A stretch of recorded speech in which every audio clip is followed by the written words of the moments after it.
All right, let's jump right into this explainer. Today, we're unpacking a massive, largely hidden public health crisis. We're talking about the invisible toxic threat of lead exposure in Ethiopia. So, we've got to start with a really huge question. What invisible pollutant is quietly draining up to $50 million from the Ethiopian economy every single year? It's not a headline-grabbing natural disaster. It's not a sudden market crash.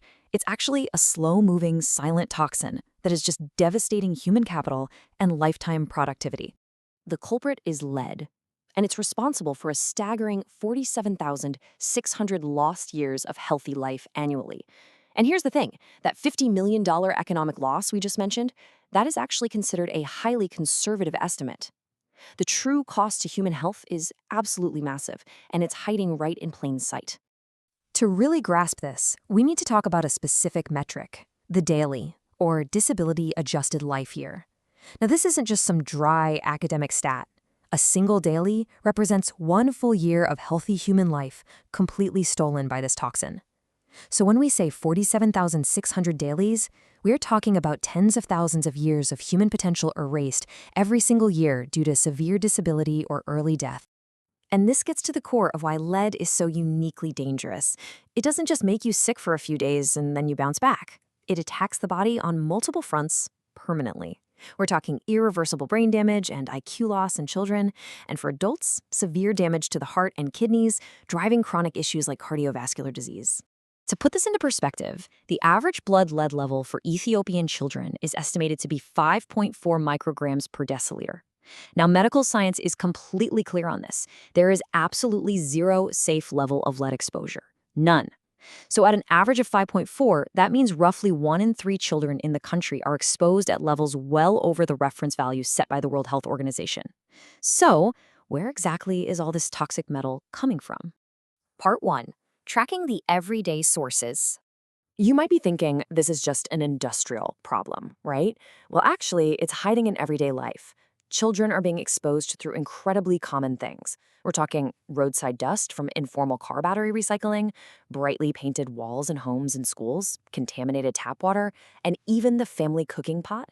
People are interacting with these sources every day without a clue of the danger. Let's look at paint for a second. The strict legal limit for lead in paint is 90 parts per million. But when researchers actually tested cans of residential paint in Addis Ababa, the highest market reality hit an astonishing 130,000 parts per million. 75% of the tested paints failed the safety limit. And as that highly toxic paint peels and deteriorates, it turns into household dust right where toddlers are crawling and playing. Okay, and it gets worse, because the danger is flowing directly from the tap, too. The World Health Organization's safe limit for lead in drinking water is 10 parts per billion. But tests in major urban centers showed spikes up to 700 parts per billion in Addis Ababa and up to 450 in Jigjiga. That is heavily contaminated water being used by families day in and day out. Then there's the battery problem. Workers in informal recycling hubs are manually dismantling over 9,600 tons of used lead acid batteries every year. They're pouring battery acid directly into the environment and smelting lead in these super rudimentary setups without safety gear. Unsurprisingly, garage workers are showing massive spikes in blood lead levels, and the soil in these neighborhoods becomes a toxic hazard for everyone living nearby. So what about the food chain? Well, there's some good news here. Ethiopian spices tested mostly safe, which is incredibly rare globally, so food lovers can breathe a sigh of relief on that front.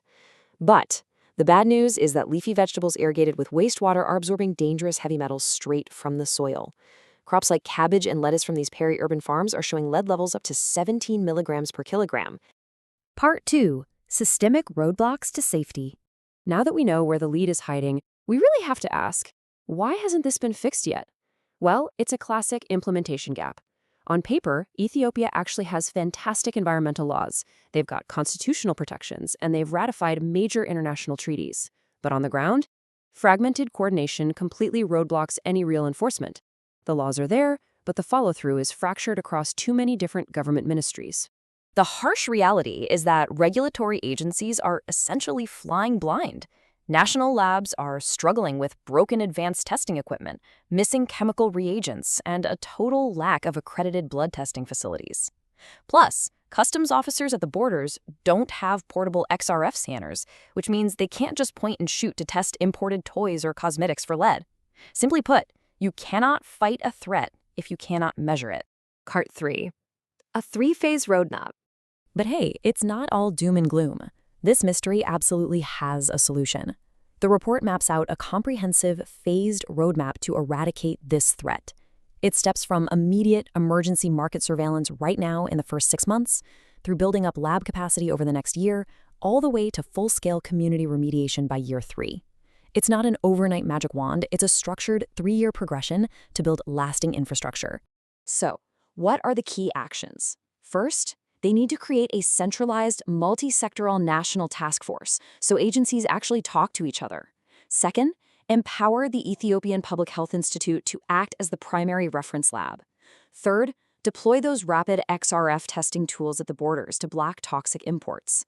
And finally, formalize that hazardous informal battery recycling sector to protect the workers and clean up the soil. I want to leave you with this final provocative thought. If we know that the only true cure to lead poisoning is prevention, and now that we've mapped out the exact everyday sources and the precise roadmap to stop them, how quickly will we choose to act to protect the future of Ethiopia's children? The blueprint is literally right here in front of us. Thanks so much for joining me on this explainer, and as always, keep questioning the world around you.